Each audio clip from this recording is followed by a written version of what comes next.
The Everyman Radio Podcast. Brand new and exciting Everyman Radio Podcast coming soon. Interview with comics Larry and Paul. Where the hell is Greg?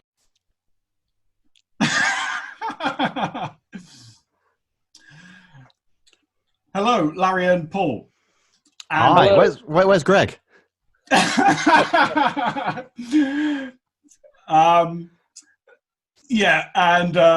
Greg's hiding, of course, and Greg is a mythical character in a email correspondence chain I misread, and the fun commenced. And welcome to Everyman Radio. Thank you for having us. Oh, you're welcome. You're welcome. So I saw the one of the videos on the YouTubes of I forget what it was called exactly. Corona. Was it Every COVID Briefing Ever? That's the one that most people seem to have seen. That one, yeah. Yeah. It was very good. Very, very enjoyed it, and hence my reaching out to you and my wish to interview.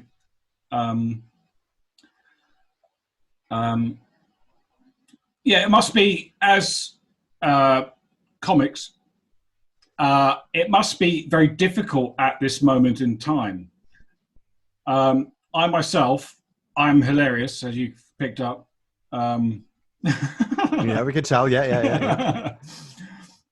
So I have tried a couple of times over the years to do stand-up comedy, and Okay. I was in the process of finding open spots to actually do hash up some more old material, or actually new material, and then got very annoyed that the this lockdown frenzy seemed to put everything on ice, and I found it very irritating. How are you coping with it? Well, thanks. We tried to find ways around it and try to create stuff separately, and ideally do stuff that says something about what's going on at the moment. So we've kind of found it an unusually creative period. And weirdly, I'm not really missing other people. I'm kind of enjoying things being on ice for a bit. Personally speaking, I can't speak for Larry, of course. Well, you hate a lot of other people, don't you, Paul? So it's, people this are has awful. worked out quite well for you. But we don't do a lot of live comedy, so Okay. we have done some. But so in that sense, it's not sort of like our bread and butter has been taken away. It has made things quite interesting in that we've had to come up with some unusual sketches and figure out how we're going to film things in a responsible or socially distanced manner, or something that is fairly regulation at the moment. So it's been probably nothing further than that, just interesting and sometimes a little bit tricky, but sometimes necessity's been the mother of invention for us. Yeah, I do think it is a shame for live comedy, obviously, at the moment, because that's going to be one of the last things that comes back unless people invent drive-through comedy. Is that a thing? Or drive-in comedy? Drive-through comedy would be awful. That would just be like one joke and you have to leave. Yeah, it'd only be Tim Vine. Yeah, exactly. Or Jimmy Carr. Burger Tim. Nice. Yeah. So we've just been cracking on, really, and it's been fun in quite unusual times. Were you sort of alluding to that it's difficult to find things to laugh about at the moment, or? Well, in a way, I've always found that very difficult and very easy at the same time. I find it more difficult to talk about in comedic style, to be funny when things are so depressing and irritating. So I'm always very impressed with anyone who is able to talk about current events, but do it in a way that is funny. And I think that's quite a skill. Yeah, I think things are quite, specifically at the moment, I think since that sketch that we put out, things have gotten worse because obviously there was the killing of George Floyd in America, and now the tensions there. It is hard to find things funny when things are so, I was going to swear, I'm not going to swear, bad.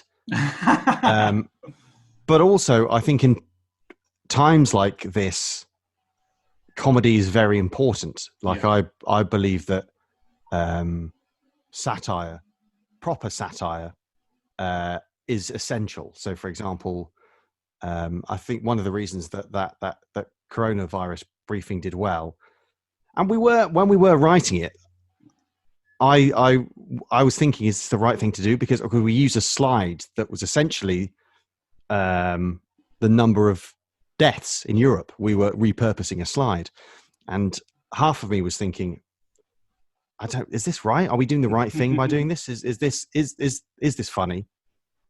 And is it the right thing to do?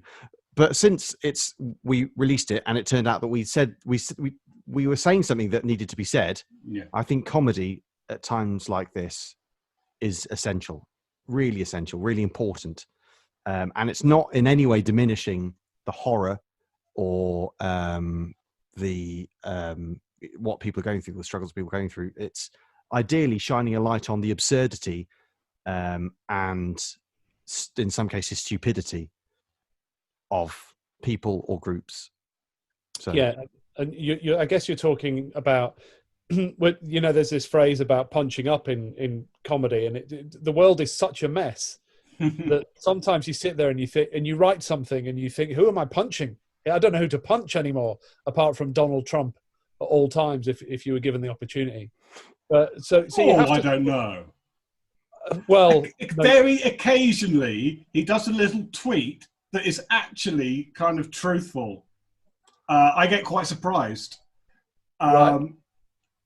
That's it, really. But rest what's your source?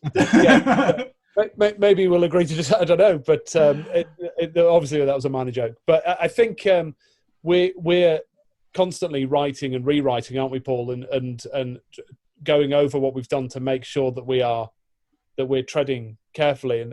But also, you do have to at some point. This is the risk inherent in what you do, is that you have to at some point say, somebody might get upset over this, and are we comfortable in what we've said ourselves that we can feel that we've done the right thing morally or ethically or whatever. We did a sketch that took the mick out of ISIS, that when ISIS was busy being down to its last stronghold.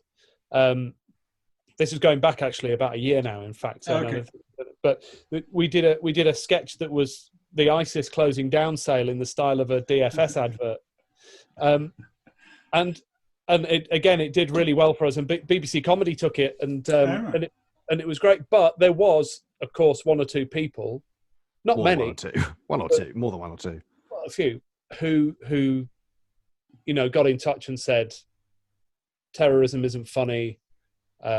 Show this to such and such who'd lost somebody at the hands of ISIS or whatever, and that is totally valid and it's totally fair. And I just think we were able to say, at least to ourselves, if not to those people directly, we know that the subject of the jokes in that the subject, the people we were taking the mick out of were the god awful people. And I think you're on safe ground as long as you're making sure that you're taking the piss out of the right people. Yeah. Pardon my French. Are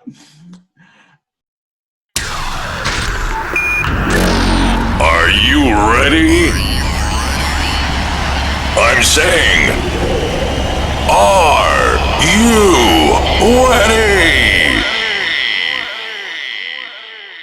Text EMR to 63333 to win an awesome Everyman Radio mug.